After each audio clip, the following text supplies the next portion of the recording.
Joined by retired U.S. Navy Captain Yuri Tabach. Good afternoon. Hello, sir. So Ukrainians have tracked and located the man responsible for bombing of the Mariupol dramatic theater. Now the question is, what awaits this man now? Well, I hope a court-martial at Hague and a long prison term. And I think he's not just one. The executioner, their children that have identified the Russian soldiers and collaborators who kidnapped them from Crimea and tortured them in Russia.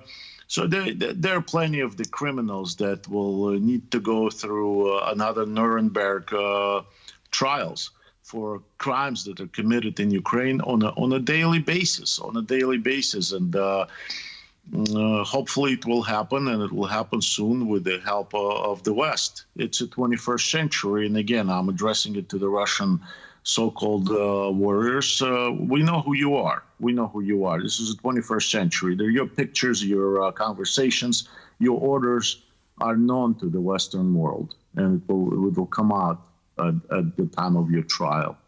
In your opinion, how many more such war criminals are there on the Ukrainian radar to be tried? But there are hundreds, and you can see the Mariupol theater, and in Russian, and right in front of it, it says children. And, watching reporting of the news, and I'm sorry I'm criticizing you, but not you. I mean, thank you for having me on your program.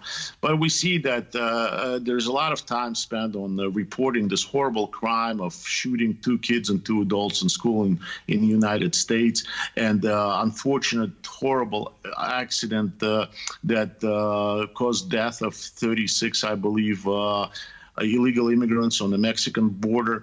And this is horrible, but very little time by the news, I think by the media, is paid that hundreds of people get killed in Ukraine every day, innocent people, thousands die, 20 million refugees, I think 20,000 kids whose parents got killed in Mariupol and in Crimea get kidnapped by the Russians and kept and tortured by them, but very, very little, I think, cover is paid for it. But thank you for you doing this.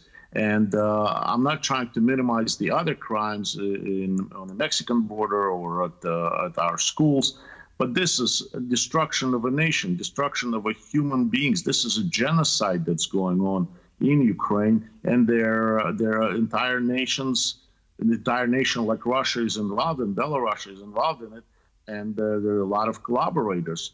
And I think the West is very, very lethargic in responding to it, being afraid of escalation or whatever. But this is a criminal, and we know, and you can see the pictures of him. So don't think that the others we don't have. They're more than just one. They're more than just one. They all will face judgment. Exactly, as you say, he will probably, well, hopefully one day face justice. But what could be his line of defense? That he was just, following orders, or maybe he didn't see the sign from above? We've gone through this since World War II. We've gone through this with Milosevic in Yugoslavia.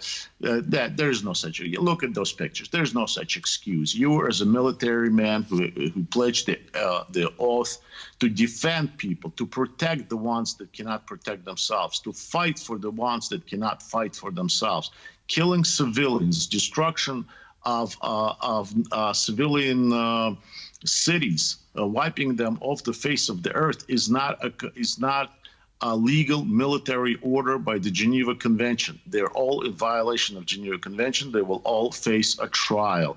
Not only them, but it will be a stigma with their children and grandchildren. Russian people will be cursed by the whole world for a long, long time. That stigma sticks with you for a long time. Germans had to pay that price, and the Russians will have to pay the same price for the crimes committed against humanity. Right. Now, obviously, to the rest of the world, now these are war criminals, but how are these men perceived in Russia? That's the question. I don't know, because Russia, you know, their media is showing them as heroes, of course. But again, we went through this before in our history, and today in 21st century, eventually these pictures will be shown.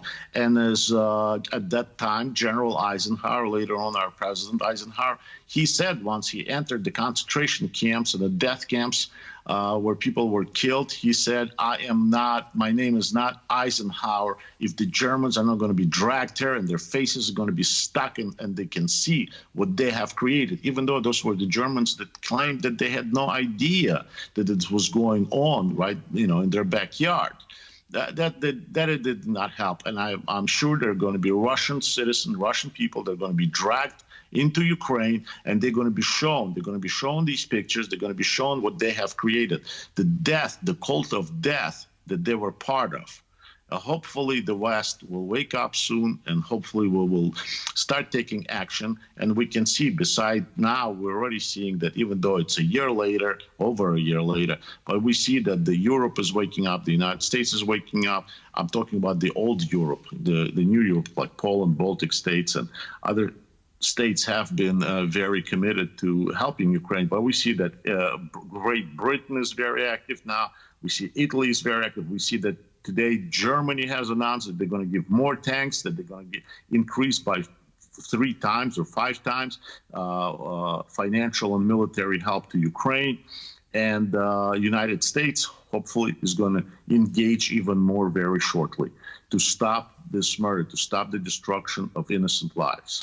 Right, as you've already drawn this parallel between the Nazi Germany and Russia, and now that we have the ICC arrest warrant for Vladimir Putin, do you think that there is a sort of a panic inside of Russia's, amongst the Russia's elites, that they actually may one day face such a Nuremberg? I don't know. I've talked to some of the Russian, I say, people that I knew from my time when I was serving in Russia, and they're saying yes, there's a great concern. There's a great concern, but again, the I should say the slave mentality or the serf mentality of the Russian public, not to criticize, not to rebel, not to take action against a tyranny. Hopefully it will change. It has to change. It has to change. Russia simply has to change just to survive in the modern world. I agree with you. We will not be able to live in the same planet with Russia the way it is today. Retired U.S. Navy Captain Yuri Tabach was our guest today. Thank you very much. Thank you so much. And thank you for watching. That's all for now, and stay with us for more here on TVP World.